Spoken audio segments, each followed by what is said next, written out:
अस्सलाम वालेकुम जी स्टूडेंट्स।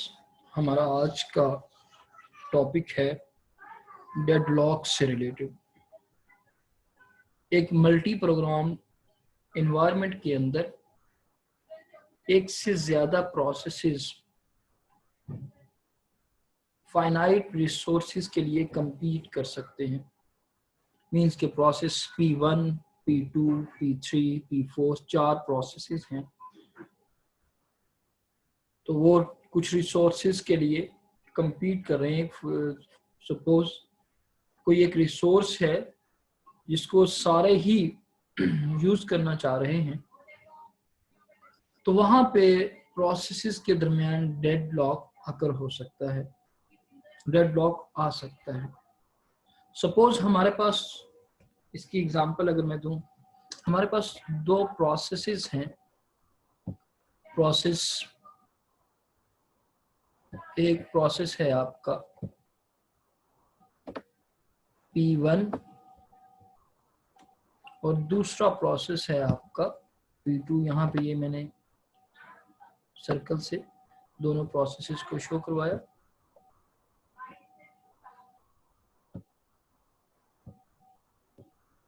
अभी ये सपोज आपका P1 प्रोसेस है और ये आपका P2 प्रोसेस है।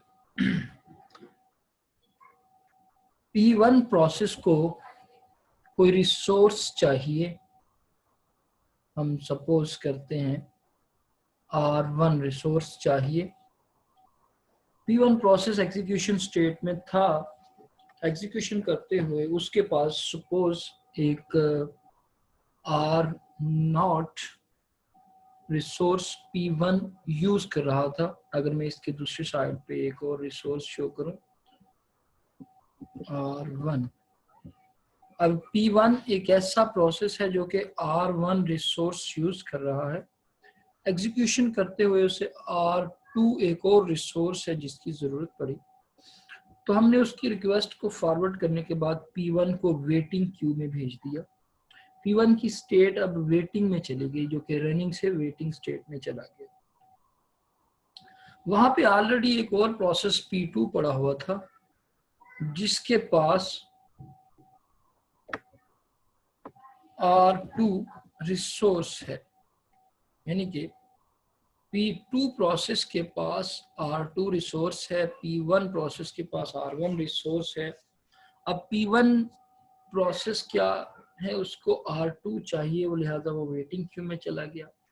वहां पे P2 एक पड़ा था जिसके पास R2 रिसोर्स अवेलेबल है और वो R1 के वेट में था कि R1 कोई दूसरा प्रोसेस यूज कर रहा है, वो जब उस प्रोसेस को रिलीज करेगा तो मैं उसको यूज करके अपनी एग्जीक्यूशन कंप्लीट करूंगा। अब दोनों ही वेटिंग क्यू के अंदर चले गए और दोनों प्रोसेसेस वेट में लग गए हैं। P1 is waiting for the resource R2 to complete its execution. P2 is waiting for the R1 to complete its execution, but both are not releasing their existing resources. तो हम कहेंगे कि P1 और P2 दोनों जो processes हैं वो अब डेडलॉक की कंडीशन में हैं। उन दोनों के दरमियान डेडलॉक आ चुका है। जी, ये एक छोटी सी डेफिनेशन थी कि डेडलॉक होता क्या है। आज की लेक्चर के अंदर हम डेडलॉक से रिलेटेड ही इन डेप्थ पढ़ेंगे कि डेडलॉक क्या है, डेडलॉक को मैनेज कैसे किया जा सकता है, इसको अवॉइड कैसे किया जा सकता है, इसको की प्रिवेंशन कैसे हो सकती है, इसकी डिटेक्शन कैसे हो सकती है, अगर डेडलॉक आ गया है तो उससे रिकवरी कैसे पॉसिबल है। जी, ये नेक्स्ट स्लाइड के अंदर हमारे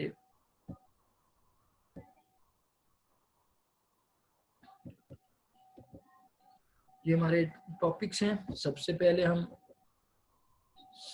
सिस्टम मॉडल डिस्कस करेंगे, deadlock characterisation, method for handling deadlock, जिसमें आपके deadlock prevention, deadlock avoidance, deadlock detection और रिकवरी फ्रॉम द डेडलॉक, ये सारे के सारे टॉपिक्स हम नेक्स्ट वीडियोस के अंदर डिस्कस करेंगे। सिस्टम मॉडल, सपोज कोई भी सिस्टम रिसोर्सेस रखता है, जिस तरह से यहाँ पे आपको रिसोर्सेस दिखाए गए हैं R1, R2 और Rn तक। अब ये सारे के सारे रिसोर्सेस चाहिए होंगे प्रोसेसेस जो कि P1, P2, P3 और Pn तक प्रोसेसेस हैं, वो इन रिसोर्सेस को यूज कर सकते हैं एग्जीक्यूशन के लिए। रिसोर्सेस की एग्जांपल की अगर बात करें तो इसमें CPU साइकिल, मेमोरी स्पेस आ गया, आईओ डिवाइस आ गया, फिजिकल रिसोर्सेज भी हो सकते हैं और लॉजिकल रिसोर्सेज भी हो सकते हैं।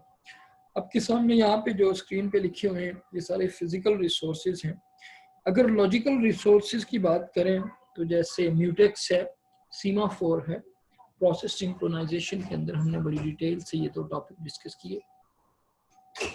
तो जब ये वाले रिसोर्सेज की बात होगी तो ये आपके लॉजिकल रिसोर्सेज के अंदर आए। अब हर resource Ri has Wi instance. कोई रिसोर्स एक से ज्यादा इंस्टेंस रख सकती है। जैसे सपोज हम कहें प्रिंटर की बात करें, हम कहें किसी सिस्टम के साथ 10 प्रिंटर इंस्टॉल्ड है, तो हम कहेंगे कि प्रिंटर की जो रिसोर्स है उसके इंस्टेंसेस 10 हैं, उसके इंस्टेंसेस 10 हैं। कोई और सपोज डीवीडी ड्राइव या सीडी ड्राइव आपकी 3 से 4 लगी हुई हैं, तो हम कहेंगे कि 4 रिसोर्सेज जो आपकी एक रिसोर्स है डीवीडी ड्राइव, तो आप कहेंगे कि इसके कितने रिसोर्सेज हैं, 4 रिसोर्सेज हैं। इसी तरह से डिस्क फाइल और एक से ज्यादा रिसोर्सेज हो सकते हैं।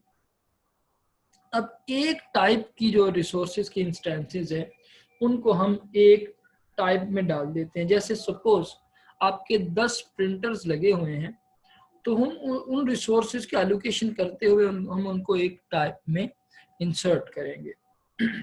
इसी तरह से सपोज आपकी डीवीडी ड्राइव 4 हैं, तो हम कहेंगे एक रिसोर्स है डीवीडी ड्राइव, आगे उसके 4 इंस्टेंसेस हैं। लेकिन इसमें कुछ फैक्टर्स आपके फर्दर इन्वॉल्व हो सकते हैं। वो फैक्टर्स कौन से हैं कि सपोज आप कहते हो जी मेरे सिस्टम के साथ प्रिंटर सर्वर के साथ लगे हुए हैं 10, उनमें से 2 प्रिंटर आप वाले फ्लोर पे पड़े हुए हैं जिस फ्लोर पे एक यूजर ए बैठा हुआ है, और 2 प्रिंटर आपके 5th फ्लोर पे लगे हुए हैं जो कि वो सर्वर के साथ इंस्टॉल्ड है। देन डेफिनेटली जो प्रोसेस यूजर ए से आएगा उसको प्रेफरेंस देनी पड़ेगी उस प्रिंटर के ऊपर जो कि आपका ग्राउंड फ्लोर पे पड़ा हुआ है। तो जरूरी नहीं है कि सारे के सारे एक ही टाइप के प्रिंटर को एक क्लास दे दी जाए या रिसोर्स को एक क्लास दे दी जाए।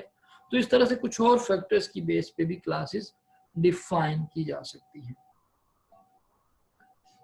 अगर मैं डेडलॉक को थोड़ा सा फर्दर डिफाइन करूं यहाँ पे इस स्लाइड के अंदर,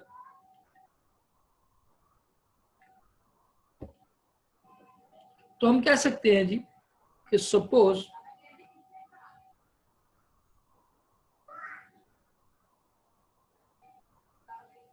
जब कोई प्रोसेस रिसोर्स को रिक्वेस्ट करता है तो रिसोर्स के इंस्टेंस को प्रोसेस की इस रिक्वेस्ट को सेटिस्फाई करना जरूरी है। अगर रिसोर्स की जो इंस्टेंस है वो इसको सेटिस्फाई नहीं करती तो हम कहते हैं कि इंस्टेंसेस आर नॉट आइडेंटिकल। और हम ये जरूर कहेंगे कि रिसोर्स की टाइप प्रॉपर्ली डिफाइन नहीं की गई।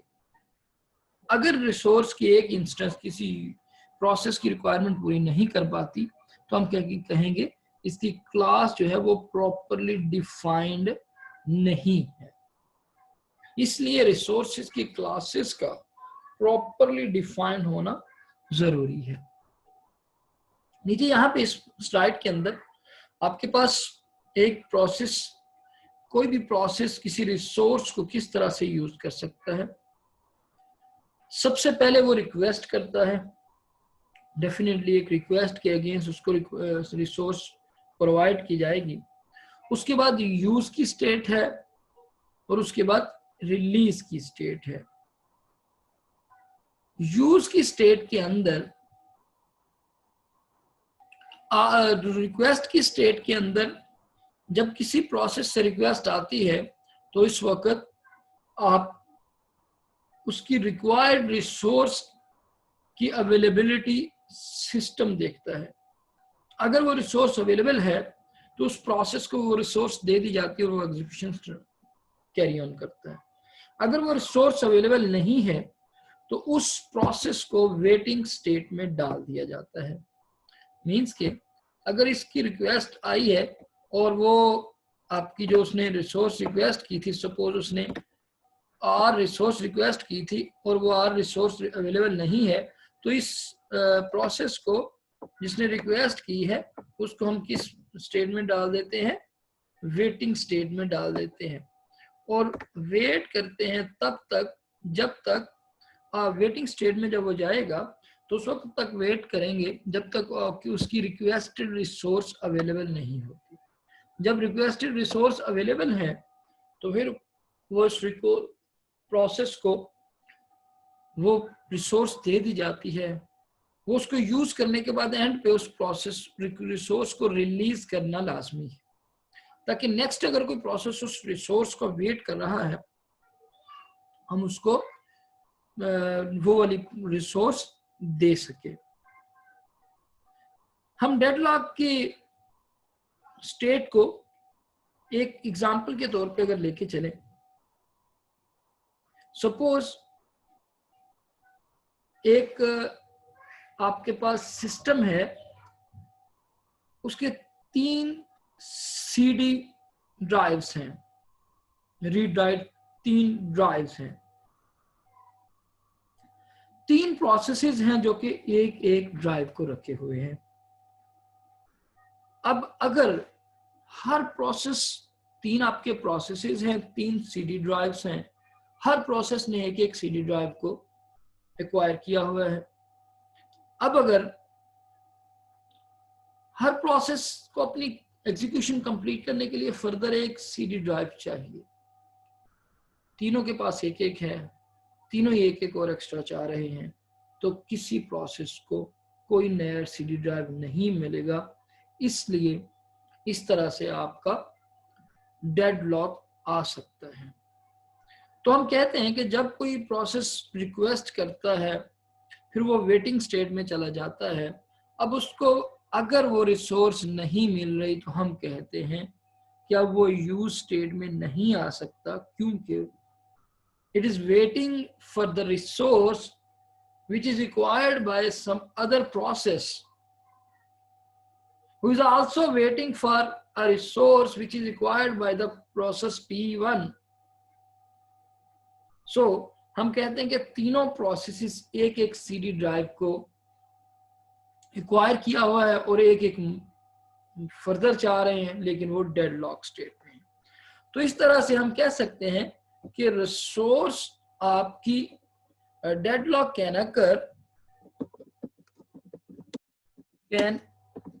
occur with the same type of resource। आपके सेम टाइप के रिसोर्सेज हो तब भी आपका डेडलॉक अकर हो सकता है, या फिर डिफरेंट टाइप के रिसोर्सेज के केस में भी डेडलॉक आ सकता है। इसकी मिसाल हम इस तरह से ले सकते हैं कि एक आपके पास सिस्टम है, उसमें एक प्रिंटर है और एक डीवीडी ड्राइव है। सपोज एक प्रोसेस पी.आई. ऐसा है जिसने डीवीडी ड्राइव को होल्ड किया हुआ है, और एक प्रोसेस पी.जे. ऐसा है जिसने प्रिंटर को होल्ड किया हुआ है। अगर सपोज पी.आई. आपका प्रिंटर की रिक्वेस्ट करता है और पी.जे. डीवीडी ड्राइव की रिक्वेस्ट करता है, तो अब दोनों उस रिसोर्स को एक्सेस कर रहे हैं जो एक दूसरे ने पहले से एक्वायर की हुई हैं, और ये डिफरेंट रिसोर्सेज हैं। तो हम कहते हैं कि आपका deadlock different type of resources की वजह से है। Deadlock can occur different type of resources. तो आपका डेडलॉक सेम टाइप के रिसोर्सेज से भी आ सकता है और डेडलॉक डिफरेंट टाइप के रिसोर्सेज से भी अकर हो सकता है। जी, ये 3 स्टेप्स आपको यहाँ पे समझना जरूरी है, डेडलॉक समझना जरूरी है अगले टॉपिक्स के लिए।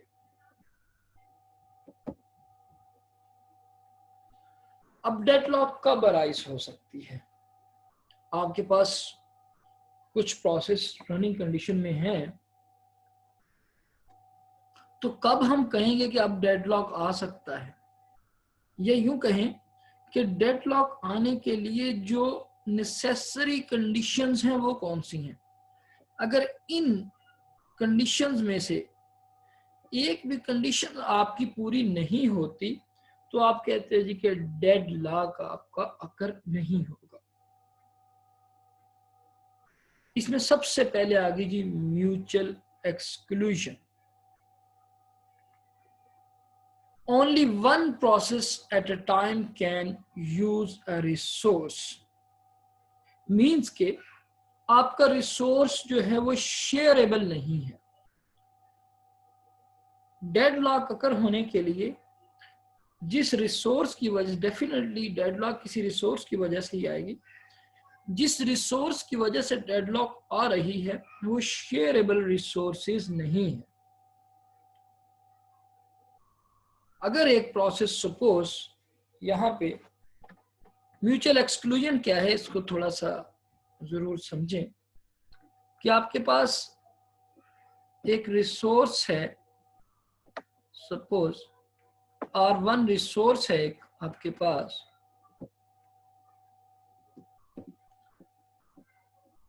आप कहते हो जी कि प्रोसेस, एक ही प्रोसेस एक वक्त में R1 को यूज कर सकता है। ये R1 दो प्रोसेस में शेयर नहीं हो सकते। इसकी मिसाल आप एक शेयर रिसोर्स कौन सा हो सकता है? सपोज आप एक ओनली रीडेबल फाइल की बात कर लें। अगर कोई ऐसी फाइल है जो कि सिर्फ रीडेबल है, राइटेबल नहीं है, तो वो शेयर्ड रिसोर्स है, उसको एक से ज्यादा प्रोसेसेस एक टाइम पे यूज कर सकते हैं। लेकिन सपोज सीडी राइटर है, उसमें एक प्रोसेस ने जो राइट करना है वही राइट कर सकता है, दूसरा प्रोसेस एट दैट टाइम उसको यूज नहीं कर सकता। तो म्यूचुअल एक्सक्लूजन यही है कि अगर किसी प्रोसेस को, अगर आप डेडलॉक की स्टेट आ सकती है तो वो उसी सूरत में आ सकती है कि आपका म्यूचुअल एक्सक्लूजन एग्जिस्ट करती है। मींस कि अगर म्यूचुअल एक्सक्लूजन उस रिसोर्स के लिए नहीं है तो हम कहेंगे कि डेडलॉक नहीं आ सकता।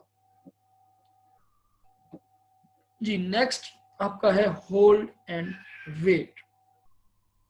जो भी प्रोसेस किसी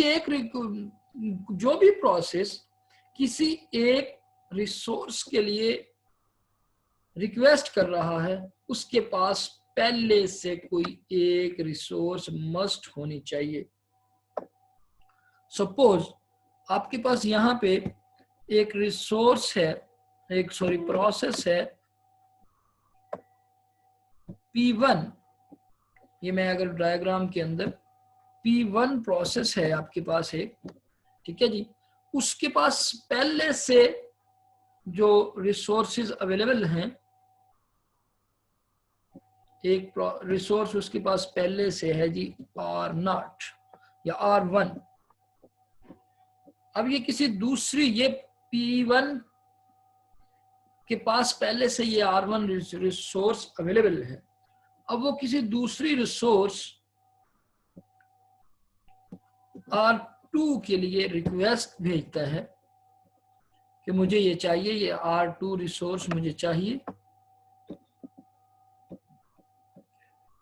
सपोज वो यहाँ पे रिक्वेस्ट करता है, प्रोसेस P1 R2 की रिक्वेस्ट करता है। R1 उसके पास पहले से पड़ा हुआ है और R2 की रिक्वेस्ट करता है। ये है होल्ड एंड वेट, यानी कि R2 की रिक्वेस्ट से पहले भी उसके पास एक रिसोर्स अवेलेबल है। जब ये कंडीशन ट्रू होगी तो हम कहेंगे अब डेडलॉक आ सकता है। अगर कोई ऐसा प्रोसेस कोई प्रोसेस Pi किसी रिसोर्स Ri के लिए या Rj के लिए रिक्वेस्ट करता है और उसके पास कोई रिसोर्स पहले से अवेलेबल नहीं है, तो डेडलॉक आपका नहीं अकर हो सकता। तो डेडलॉक की अराइज होने के लिए ये जरूरी शर्त है कि उसमें आपका होल्ड एंड वेट की कंडीशन हो, उसके पास पहले से एक रिसोर्स हो और दूसरे रिसोर्स के लिए वो डिमांड कर रहा हो। क्लियर। नेक्स्ट थर्ड कंडीशन क्या है जो कि मस्ट आपकी अकर होनी चाहिए, मस्ट ट्रू होनी चाहिए, कि आपका नो प्रीएम्पशन हो। अगर आपकी रिसोर्स कोई एक रिसोर्स है, यहाँ पे अगर मैं ड्रॉ करूं, एक रिसोर्स है आपकी R के नाम से,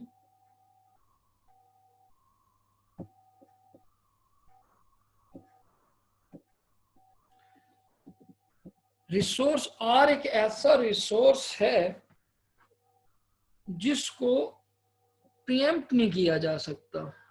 सपोज प्रिंटर की मिसाल ले लें आप। अब एक प्रोसेस के पास प्रिंटर मौजूद है, वो उसको प्रिंट निकाल रहा है, तो हाफ ऑफ द पेज आपका प्रिंट हो चुका है, हाफ ऑफ द पेज नहीं प्रिंट हुआ। अब यहाँ पे अगर प्रीएम्पशन आती है तो डेफिनेटली हो सकता है कि आपकी जो रिकवरी की कॉस्ट है या दोबारा रीस्टार्ट की कॉस्ट है वो ज्यादा हो। तो आपकी कोई रिसोर्स ऐसी है जो कि नो प्रीएम्पशन है, उसको प्रीएम्प्ट नहीं किया जा सकता। ठीक है जी, तब हम कहेंगे कि आपका डेडलॉक आ सकता है। अगली कंडीशन जो डेडलॉक अकर होने के लिए मस्ट ट्रू होनी चाहिए, there exist a set P0 P1 to Pn of waiting processes. अब वो कहता है जी सर्कुलर वेट है। सर्कुलर वेट आपका किस तरह से आ सकता है कि P0 प्रोसेस किसी ऐसी रिसोर्स का वेट कर रहा है जो कि किसी प्रोसेस P1 ने एक्वायर की हुई है। यहाँ पे अगर हम इस सिनारियो को थोड़ा सा ग्राफिकली शो कराएं, तो सपोज आपके पास प्रोसेस P1 है, फिर एक प्रोसेस आपके पास P2 है, फिर एक प्रोसेस आपके पास Pn-1 है,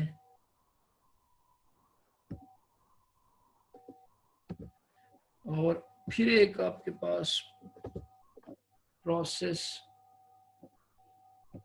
सपोज Pn है। अब इशू क्या है, सर्कुलर वेट क्या चीज है कि आपका जो P1 प्रोसेस है ये एक ऐसी रिसोर्स का वेट कर रहा है जो कि P2 ने एक्वायर की हुई है। P1 is waiting for a resource जो कि P2 रिसोर्स को यूज कर रहा है, और P2 के पास एक ऐसी रिसोर्स है जो कि सपोज आगे फर्दर अब ये कह लें कि P3 के पास है। P3 का एक ऐसी रिसोर्स रिक्वेस्ट कर रहा है जो कि P4 के पास है, और इस तरह से ये सिलसिला चल रहा है जी। अब यहाँ पे आखिरी रिसोर्स जो Pn-2 है वो आपका प्रोसेस वेट कर रहा है ऐसी रिसोर्स जो कि Pn-1 के पास है। Pn-1 एक ऐसी रिसोर्स का वेट कर रहा है जो कि आपकी Pn के पास है। Pn एक ऐसी रिसोर्स का वेट कर रहा है जो कि आपकी P1 के पास है। तो P1 की एग्जीक्यूशन खत्म नहीं हो रही क्योंकि P2 से रिसोर्स नहीं मिल रहा, P2 की खत्म नहीं हो रही क्योंकि P3 से रिसोर्स नहीं मिल रहा, P3 की इसलिए नहीं खत्म हो रही कि Pn-1 या P4 से नहीं मिल रहा, और P4 की इसलिए नहीं खत्म हो रही कि P1 के पास रिसोर्स पड़ा हुआ है। इसको हम कहते हैं कि ये सर्कुलर वेट की कंडीशन है कि हर प्रोसेस किसी ऐसे रिसोर्स का वेट कर रहा है जो कि दूसरे अगले प्रोसेस ने एक्वायर किया हुआ है। Even the last process in the series is waiting for the resource which is acquired by the first process. तो हम कहते हैं जी कि अब ये आपका सर्कुलर वेट है। तो अगर सर्कुलर वेट एग्जिस्ट नहीं करता तो आप कहते हो जी कि आपका डेडलॉक अकर नहीं हो सकता। This is the mandatory condition to arise a deadlock, that there would be a circular weight.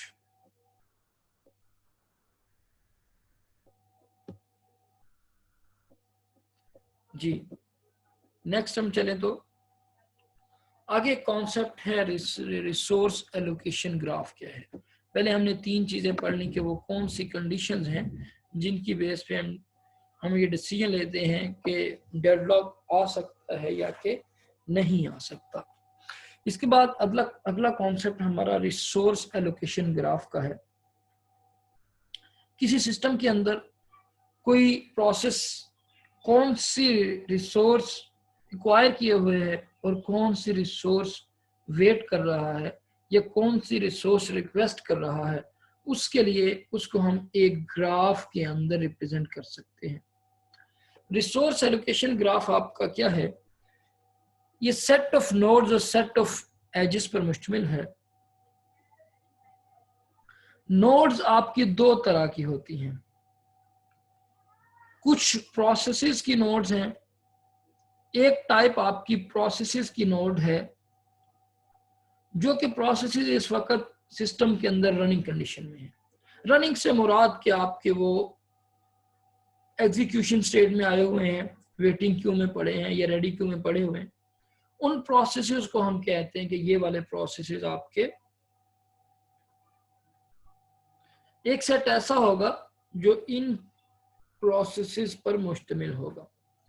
Nodes का दूसरा सेट ऐसा है, अगर मैं यहां पे ड्रॉ भी करूं तो कुछ नोड्स आपके इस प्रोसेस के अंदर सर्कल की सूरत में शो करवाए जाते हैं। इस ग्राफ के अंदर इनको हम प्रोसेसेस कहते हैं कि आपके वो वाले प्रोसेसेस जो कि सिस्टम के अंदर अवेलेबल हैं। दूसरा सेट जो है वो रिसोर्सेज का सेट है। दूसरे नोड्स जो है टाइप नोड्स की वो रिसोर्सेज की टाइप है, जिसको हम रेक्टेंगल स्क्वायर के शेप में शो करवा देते हैं। सपोज अगर मैं ये वाला जो मैंने ग्राफ ड्रा किया है सभी स्क्रीन के ऊपर, तो हम कहेंगे कि इस ग्राफ के अंदर ये वाला जो अभी सामने ग्राफ इस सर्कल में है, इस ग्राफ के अंदर अभी दो रिसोर्सेज हैं और तीन प्रोसेसेस हैं। क्लियर? अब दो रिसोर्सेज अवेलेबल हैं यहाँ पे और तीन प्रोसेस अवेलेबल हैं। किसी रिसोर्स के एक से ज्यादा इंस्टेंसेस हो सकते हैं। अब सपोज हम कहते हैं जी कि ये वाली जो एक रिसोर्स है इसके तीन इंस्टेंसेस हैं। सपोज तीन प्रिंटर हैं, तो इस रिसोर्स के अंदर एक सर्कल की शेप में उतने सर्कल बना दिए जाते हैं इस ग्राफ के अंदर कि सपोज अब मैं यहाँ पे अगर बात करूं तो मैं कहूंगा जी कि रिसोर्स, अगर ये आपका रिसोर्स R1 है और ये आपका रिसोर्स R2 है, R2 है, तो हम कहेंगे कि इस वक्त R1 के तीन इंस्टेंसेस हैं और R2 के एक ही इंस्टेंस है। अब यहाँ पे एजेस किस तरह से ड्रॉ किए जाएंगे? दो तरह के, दो टाइप्स के आपके नोड्स हैं, एक प्रोसेसेस का नोड और एक रिसोर्सेज का नोड। जो एजेस का सेट है वो एजेस किस तरह से ड्रॉ किए जाते हैं? रिक्वेस्ट एज आपकी होती है process PI to resource RJ। Suppose आपका यहाँ पे एक डायरेक्टेड एज होगा प्रोसेस P से रिसोर्स की तरफ तो हम कहेंगे कि अभी अगर आपका ये प्रोसेस P है, तो हम कहेंगे जी process P is requesting for the resource R1। अगर ये आपकी रिसोर्स, ये वाला रिसोर्स R1 है, तो हम कहेंगे process P is requesting for the resource R1। Request edge, directed edge होगा PI से RJ की तरफ। अगर सपोज प्रोसेस P में R2 एक और रिसोर्स है, यहां पे अगर हम इसको R2 कह लें, एक रिसोर्स हमारे पास R2 है, तो हम कहेंगे अगर प्रोसेस P के पास पहले से ये रिसोर्स R2 अवेलेबल है या ऑलरेडी एलोकेटेड है, तो तब आपका डायरेक्टेड एज जो होगा वो रिसोर्स से प्रोसेस की तरफ होगा, इस तरह से। अभी अगर ये जो सामने स्क्रीन पे मैंने एक डायग्राम ड्रॉ की है, इसकी मैं बात करूं तो मैं कहूंगा process P is requesting for the resource R1 and holding the resource R2। R2 उसके पास है और R1 के लिए वो रिक्वेस्ट कर रहा है। तो इस तरह से रिसोर्स एलोकेशन ग्राफ से हम किसी प्रोसेस की रिक्वायर्ड और अवेलेबल रिसोर्सेज को शो करा सकते हैं। अगली स्लाइड के अंदर हमें कुछ ऐसी डायग्राम्स भी मिलेंगी।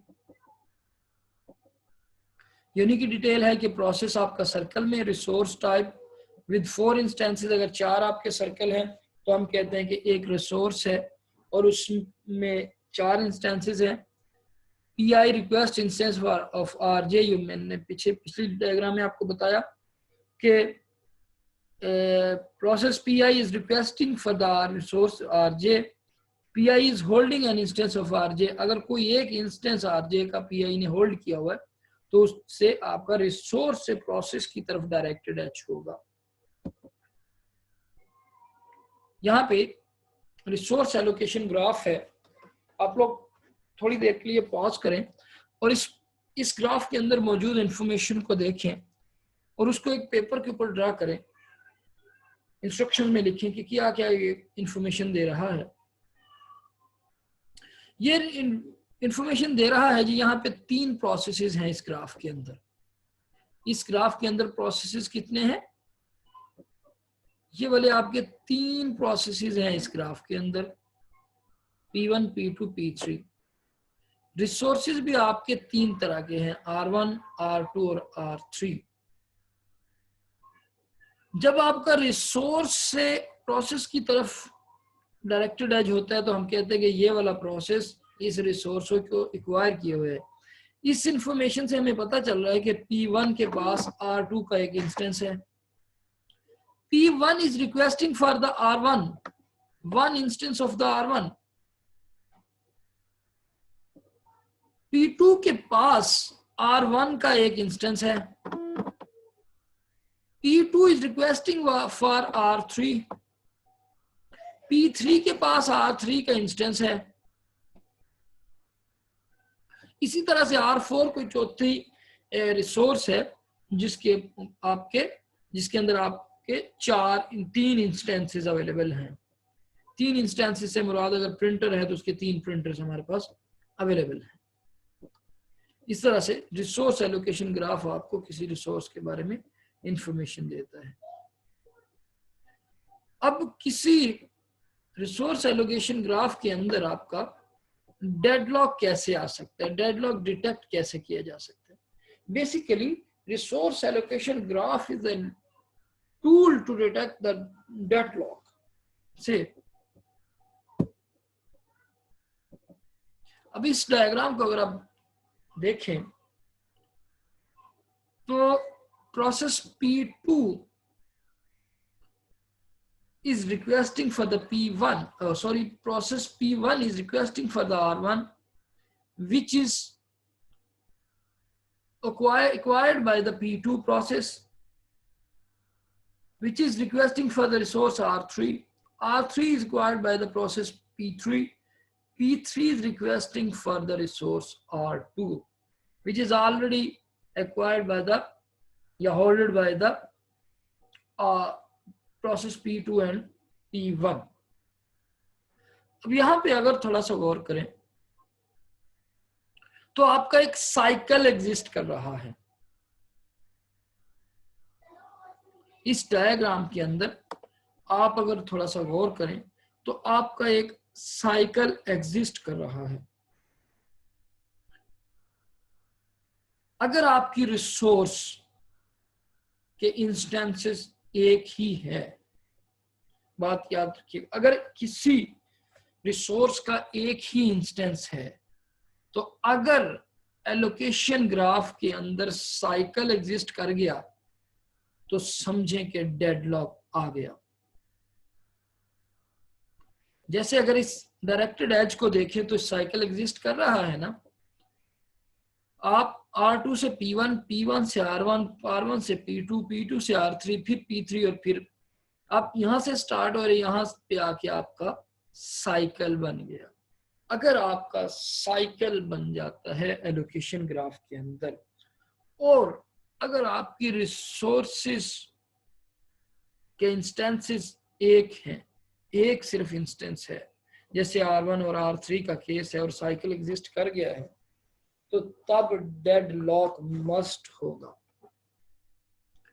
लेकिन अगर साइकिल के अंदर रिसोर्सेज जो हैं उनके इंस्टेंसेस एक से ज्यादा हैं, तब आप कहते हैं कि डेडलॉक मे अकर। तब आप कहते हैं कि जी डेडलॉक अकर हो सकता है। जरूरी नहीं है कि आपका डेडलॉक हो जाए अगर रिसोर्सेज के इंस्टेंसेस एक से ज्यादा हैं। इस केस में हम अगर देखें तो P1 R1 का वेट कर रहा है जो कि P2 ने एक्वायर किया हुआ है। P2 कहता है कि मैं R1 तब छोड़ूंगा अगर मुझे R3 मिल जाता है, जो कि P3 ने एक्वायर किया हुआ है। अब P3 कह रहा है कि मैं R3 तब छोड़ूंगा अगर मुझे R2 का एक इंस्टेंस मिल जाए, क्योंकि ये रिक्वेस्टिंग एज है। अब R2 के दोनों इंस्टेंसेस ऑलरेडी ऑक्युपाइड हैं by the P1 and P2। अब ना कोई यहाँ पे रिसोर्स छोड़ रहा है, रिलीज नहीं कर रहा है, इसलिए हमने कहा यहाँ पे डेडलॉक एग्जिस्ट करता है। लेकिन यहीं पे अगर आप देखें तो आपके दो तरह के साइकिल्स बन रहे हैं। पहला साइकिल आपका, अगर मैं एच की बात करूं तो ये बन रहा है R2 से P1, P1 से R1, R1 से P2, P2 से R3, P3 और फिर R2। एक ये वाला साइकिल आपका बन रहा है, जिस साइकिल के अंदर आपका डेडलॉक एग्जिस्ट कर रहा है, अवेलेबल है। दूसरा साइकिल आपका ये वाला एग्जिस्ट कर रहा है, ये और ये, यानी कि आप R2 से P2, P2 से R3, R3 से P3 और P3 से आप R2। अगर सिंपल इतने साइकिल की हम बात करें तो इस साइकिल के अंदर आपका डेडलॉक आ भी सकता है और डेडलॉक नहीं भी आ सकता। सपोज अगर ये वाली कंडीशन नहीं थी, आपका ये वाली कंडीशन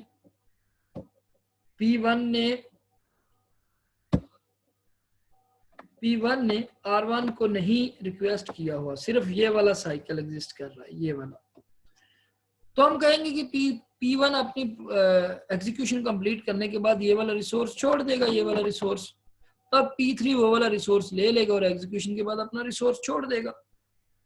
तो यहाँ पे जब ये इस वाले साइकिल की हमने बात की, इस वाले साइकिल की, तो हमने कहा साइकिल एग्जिस्ट कर रहा है, इंस्टेंसेस भी एक से ज्यादा है, लेकिन डेडलॉक है। लेकिन जब हमने सिंपल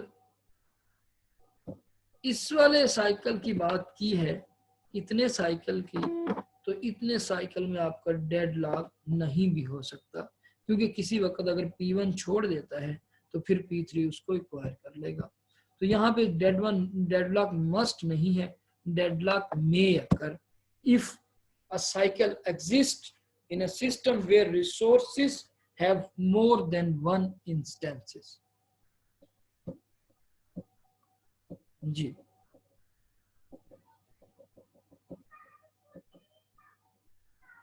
यहाँ पे एक साइकिल दिखाया गया है, उसी चीज को एलेबोरेट किया गया जो हम पिछली स्लाइड के अंदर डिस्कस कर रहे थे कि एलोकेशन ग्राफ के अंदर डेडलॉक तो है बट सॉरी साइकिल तो है बट डेडलॉक नहीं है।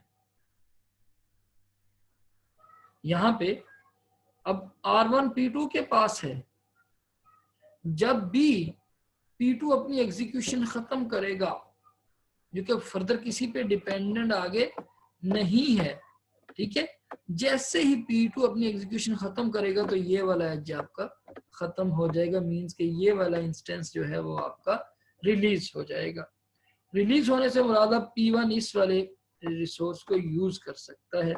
जब P1 इस रिसोर्स को यूज करके एग्जीक्यूशन खत्म करेगा तो डेफिनेटली वो R2 को रिलीज कर देगा। जब वो R2 को रिलीज करेगा तो P3 के पास एक इंस्टेंस अवेलेबल होगा इसका, जो कि P3 यूज कर ले और इसी तरह से इस तरह डेडलॉक आपका एग्जिस्ट नहीं करेगा और आपके सारे के सारे प्रोसेसेस जो है वो एग्जीक्यूट कर जाएंगे।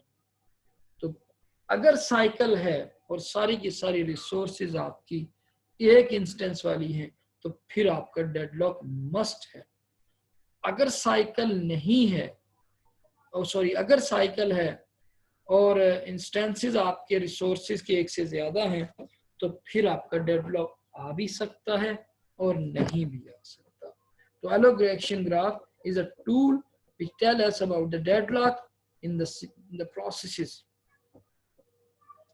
इस स्लाइड के अंदर आपकी यही बात बताई गई है कि if graph contains no cycle, no deadlock. If graph contains a cycle, if only one instance per resource type, then deadlock. If several instances per resource type, possibility of a deadlock. तो आपकी possibility है कि आपका deadlock यहाँ पे exist कर सकता है। अच्छा जी, नेक्स्ट हमारे पास मेथड्स हैं कि हम डेडलॉक की हैंडलिंग किस तरह से कर सकते हैं, हम किस तरह से इंश्योर कर सकते हैं कि एक सिस्टम कभी भी डेडलॉक कंडीशन में ना आए। उसके लिए डेडलॉक को हैंडलिंग करने के लिए दो तरह के मेथड हैं, तीन तरह के मेथड हैं कि आप सबसे पहले तो ये है कि ये इंश्योर करें कि डेडलॉक सिस्टम जो है वो डेडलॉक में बिल्कुल एंटर ना हो। इसके लिए आपके पास दो ऑप्शंस हैं, डेडलॉक प्रिवेंशन और डेडलॉक अवॉइडेंस। इनको हम बारी बारी डिस्कस करते हैं। Allow the system to enter a deadlock state and then recover. System को अवॉइडेंस या प्रिवेंशन न करें, डिटेक्ट करते जाएं। अगर डेडलॉक आ गया है तो फिर उससे डेडलॉक से रिकवरी कर लें। या फिर तीसरी ऑप्शन डेडलॉक हैंडलिंग की ये है कि ये प्रिटेंड करें कि डेडलॉक कभी अकर नहीं होगा। Ignore the problem and pretend that deadlocks never occur in the system. या operating system, mostly operating system इसी को यूज करते हैं कि आप ये अज्यूम करें कि डेडलॉक अकर नहीं होगा। डेफिनेटली जब आपका डेडलॉक आएगा तो उस वक्त सिस्टम आपका हैंग होगा, तो आप उसको फिर उसके लिए कोई मैनुअल सॉल्यूशन ढूंढ लेंगे। तो ये तीनों तरह के मेथड्स आपके डेडलॉक को डेडलॉक हैंडलिंग के लिए यूज किए जा सकते हैं।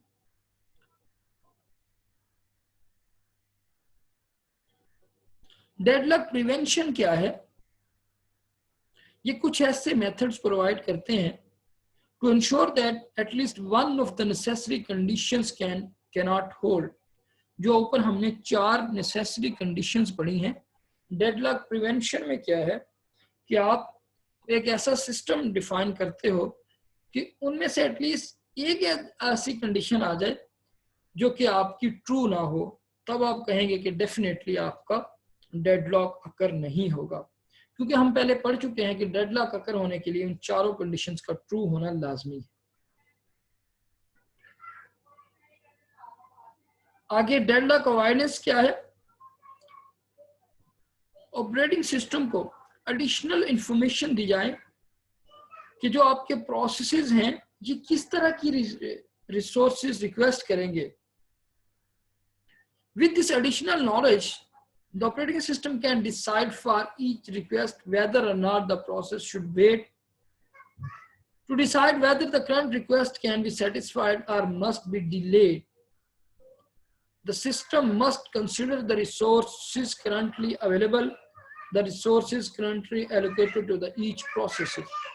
डेडलॉक अवॉइडेंस यही है कि किसी भी प्रोसेस से रिलेटेड आप एक्स्ट्रा इंफॉर्मेशन देते हो कि कौन कौन सी रिसोर्सेज अवेलेबल हैं, कौन कौन सी रिसोर्सेज ये प्रोसेस यूज कर चुका है, कौन कौन सी रिसोर्सेज ये रिक्वेस्ट कर सकता है। तो इस तरह से आप किसी सिस्टम के अंदर डेडलॉक अवॉइडेंस के कोई एल्गोरिदम इंप्लीमेंट कर सकते हैं। अगर कोई सिस्टम डेडलॉक प्रिवेंशन और डेडलॉक अवॉइडेंस दोनों एल्गोरिदम यूज नहीं करता तो फिर डेडलॉक सिचुएशन आपकी अराइज हो सकती है। इस केस में आपका सिस्टम एक एल्गोरिदम एग्जिस्ट करेगा जो कि डेडलॉक की डिटेक्शन जरूर करेगा कि अगर डेडलॉक अगर हो गया है तो फिर एक आपका एल्गोरिदम डेडलॉक डिटेक्शन के लिए होगा और एक आपका एल्गोरिदम डेडलॉक रिकवरी के लिए होगा, जो कि हमारे पास थर्ड ऑप्शन है।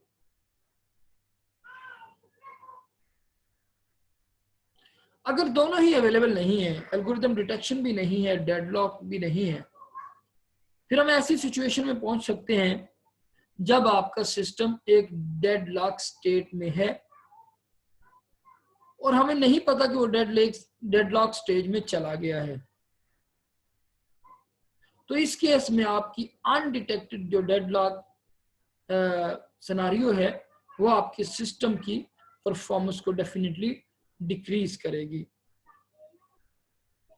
तो हम बारी बारी इन सारी स्टेट डेडलॉक हैंडलिंग के मेथड्स को स्टडी करते हैं कि डेडलॉक प्रिवेंशन क्या है, अवॉइडेंस क्या है और फिर डेडलॉक डिटेक्शन क्या है और रिकवरी किस तरह से हो सकती है आपकी।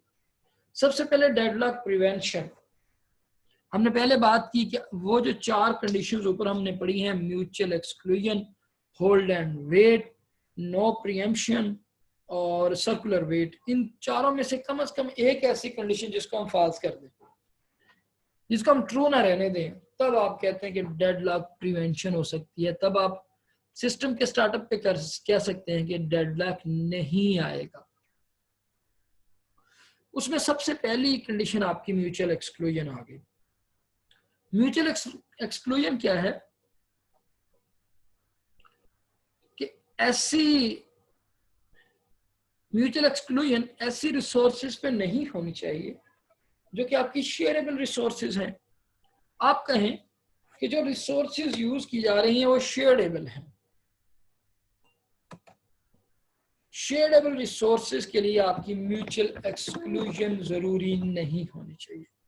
म्यूचुअल एक्सक्लूजन जरूरी ना होने से मुराद कि आप कहते हो कि जैसे एक फाइल है, रीड ओनली फाइल है, उसको आप एक से ज्यादा प्रोसेसेस अगर यूज कर सकते हैं तो आप उस पर म्यूचुअल एक्सक्लूजन की कंडीशन ना लगाएं। वो शेयरेबल फाइल है। अगर आपकी शेयरेबल फाइल रिसोर्सेज हैं तो हम कहेंगे कि अब म्यूचुअल एक्सक्लूजन नहीं आएगी, लिहाजा डेडलॉक से प्रिवेंशन हो सकती है, क्योंकि डेडलॉक के लिए इन चारों कंडीशंस का ट्रू होना जरूरी है। Hold and wait. Hold and wait क्या कहता है जी? We must guarantee that whenever a process requests a resource, it does not hold any other resource. अगर ये कोई प्रोसेस जब भी किसी एक रिसोर्स के लिए, suppose process PI is requesting for the resource RJ, तो उसके पास पहले से कोई रिसोर्स अवेलेबल नहीं होनी चाहिए। हम कहते हैं कि उस प्रोसेस के पास पहले से कोई रिसोर्स अवेलेबल नहीं होगी, तब वो नई रिसोर्स वेट रिक्वेस्ट करेगा। लेकिन इसमें डेफिनेटली मसाइल आएंगे कि अगर सपोज इसमें आपकी एक तो रिसोर्स की यूटिलाइजेशन डेफिनेटली डिक्रीज होगी, दूसरा ऑप्शन इसमें यह है कि आप जितनी भी उसकी रिसोर्सेज चाहिए वो सारी की सारी इकट्ठी दे दें। अब इसमें सपोज किसी एक प्रोसेस की बात करें, which copies data from a DVD drive to a file on the disk, stores the file and then prints the result to sorts the file and then prints the result to a printer। कि आपका एक process है जो कि DVD drive से disc के ऊपर file data डालता है, डाटा को सॉर्ट करता है, फिर उसका प्रिंट निकालता है। अब यहाँ पे उसको 3 किस्म के रिसोर्सेज चाहिए, डीवीडी ड्राइव चाहिए, फाइल डिस्क चाहिए, फिर प्रिंटर चाहिए। अब यहाँ पे जब वो डीवीडी और फाइल के साथ डील कर रहा है तब उसको प्रिंटर नहीं चाहिए, और जब वो डिस्क फाइल और प्रिंटर के साथ डील कर रहा है तब उसको डीवीडी ड्राइव नहीं चाहिए। तो कहता है जी पहले उसको डीवीडी ड्राइव और फाइल डिस्क रिसोर्स एलोकेट कर दो, बाद में वो डीवीडी ड्राइव और फाइल डिस्क दोनों को रिलीज कर देगा। लेकिन जब प्रिंट के लिए जाएगा तब वो प्रिंटर और दोबारा से डिस्क फाइल को रिक्वेस्ट करेगा और दोनों की दोनों आपकी जो है वो रिसोर्सेज उसको दी जाएंगी। अब इसको प्रिंटर एंड पे चाहिए तो हम इस तरह से पहले 2 रिसोर्सेज जो चाहिए वो दे दी, फिर अगली तीसरी रिसोर्स देने से पहले उससे पहली दोनों रिसोर्सेज को रिलीज करवा दिया। सेकंड मेथड आपको क्या हो सकता है,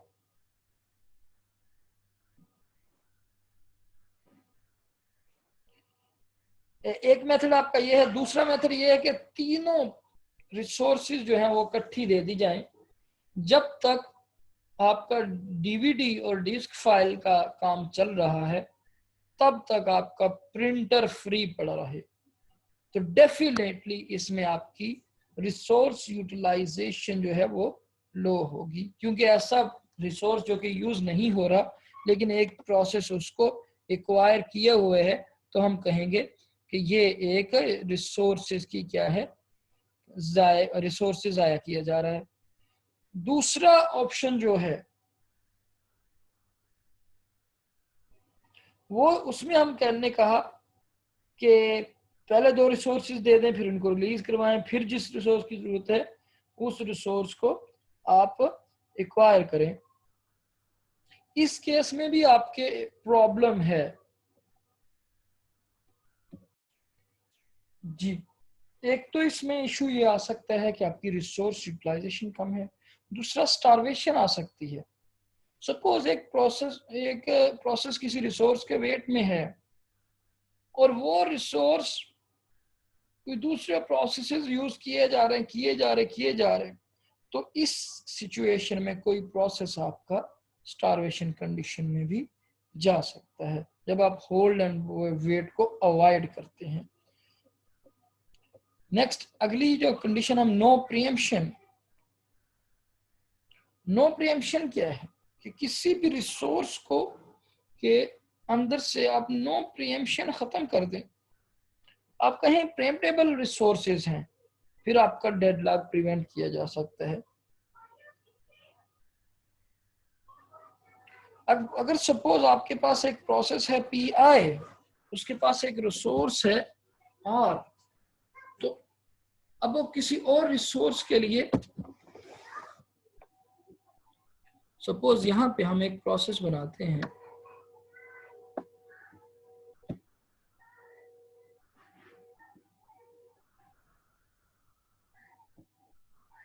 ये आपके पास एक प्रोसेस है पी, एक प्रोसेस आपके पास पी है,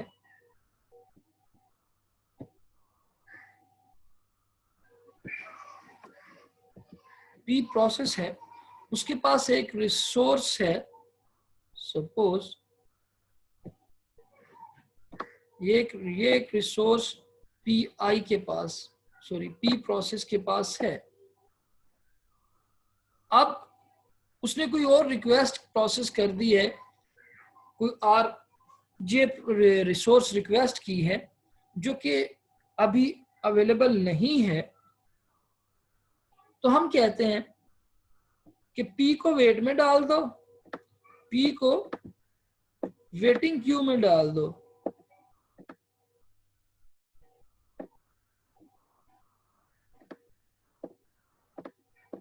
P को वेटिंग क्यू में वेट में डाल दो, और ये जो रिसोर्स इसने एक्वायर की हुई थी इसको भी रिलीज करवा दो। इससे कहो जब ये वाली रिसोर्स अवेलेबल हमारे पास होगी तब हम आपको दोबारा से ये वाली रिसोर्स दे दें। तो इसको हमने कहा कि ये नो प्रीएम्पशन को हमने खत्म कर दिए, इनके प्रीएम्पशन हम अपने सिस्टम के अंदर ले आए। प्रीएम्पशन लाने से क्या हुआ कि आपकी नो प्रीएम्पशन की कंडीशन खत्म हुई तो उससे भी आपका डेडलॉक प्रिवेंट किया जा सकता है। Preemptive resources are added to the list of resources for which the process is waiting. Process will be restarted only when it can regain its old resources as well as the new ones.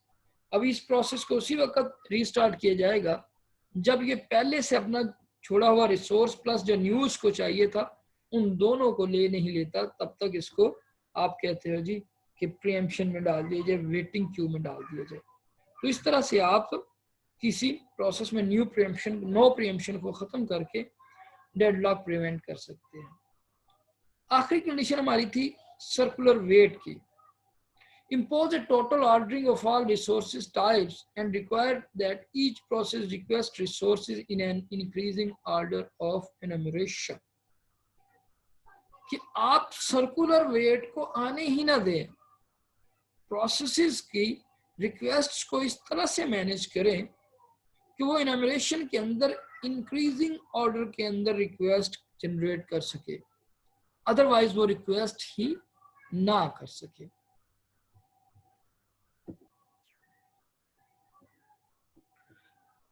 इस slide के अंदर आपको किस तरह से किसी circular wait को avoid किया जा सकता है उसकी एक एग्जांपल शो करवाई गई है कि सपोज आपके पास रिसोर्सेज हैं और रिसोर्सेज का एक सेट है R1 R2 से लेके RM। आप इनकी इनमरेशन इस तरह इनको इनमरेट कर लेते हैं कि एक क्लास के रिसोर्सेज की एक क्लास को आप 1-to-1 फंक्शन से कोई नेचुरल नंबर दे देते हैं। सपोज जैसे यहाँ पे शो करवाया गया, हमारे पास एक एग्जांपल है जिसमें एक टेप ड्राइव का रिसोर्स है जिसको हमने 1 असाइन कर दिया, एक डिस्क ड्राइव का सीक्वेंस बना दिया, एक ऑर्डर बना दिया रिसोर्सेज का, और नेक्स्ट टाइम हम इंश्योर करते हैं कि उसी ऑर्डर के अंदर रिसोर्सेज रिक्वेस्ट की जाएंगी। अब यहाँ पे एक प्रोटोकॉल दिया गया कि each process can request resources only in an increasing order of enumeration, that a process can initially request any number of instances of a resource type, say Ri, वो किसी भी एक रिसोर्स को इनिशियली रिक्वेस्ट कर सकते हैं जो उसकी पहली रिक्वेस्ट होगी, बट RJ वो सिर्फ और सिर्फ उसी सूरत में रिक्वेस्ट कर सकता है अगर उसके पास RI पहले से है कि function of RJ is greater than function of RI, mean कि अगर उसने डिस्क ड्राइवर और प्रिंटर दोनों को रिक्वेस्ट करना है तो वो उसको डिस्क ड्राइव पहले रिक्वेस्ट करना पड़ेगा, उसके बाद प्रिंटर रिक्वेस्ट करना पड़ेगा। इस तरह से एल्गोरिथम से हम सर्कुलर वेट को अवॉइड कर सकते हैं। ऐसा कभी नहीं होगा कि वो हायर नंबर वाले रिसोर्स को पहले रिक्वेस्ट कर ले और लोअर नंबर वाले रिसोर्स को बाद में रिक्वेस्ट करे। First request the tape drive and then request the printer. We can require that a process requesting an instance of resource type RJ must have released any resource RI. Suppose अगर वो कोई higher number आपका, अगर वो कोई आपका smaller number का, जो हमने यहाँ पे एक ऑर्डर दिया है स्मॉलर नंबर का, सपोज किसी के पास पहले प्रिंटर था और अब वो एक टेप ड्राइव रिक्वेस्ट कर रहा है, किसी के पास, किसी प्रोसेस के पास पहले प्रिंटर था और अब वो टेप ड्राइव रिक्वेस्ट करना चाह रहा है, तो ये वाला जो हमारा प्रोटोकॉल है ये कहता है कि आपका वो पहले प्रिंटर को रिलीज करेगा, क्योंकि इसका जो हमने एनिमरेशन की है, इसका जो नंबर है वो हायर है as compared to the requesting number. जब इसका नंबर हायर होगा तो हम इसको पहले डिलीट करेंगे। इस तरह से आपका जो सर्कुलर वेट है वो उसको अवॉइड किया जा सकता है। ये आपकी डेडलॉक प्रिवेंशन से रिलेटेड सारी की सारा हमारा था कंटेंट। नेक्स्ट हम डेडलॉक अवॉइडेंस किस तरह से कर सकते हैं उसके बारे में आपको अगली वीडियो के अंदर हम डिस्कशन करेंगे। अस्सलाम वालेकुम।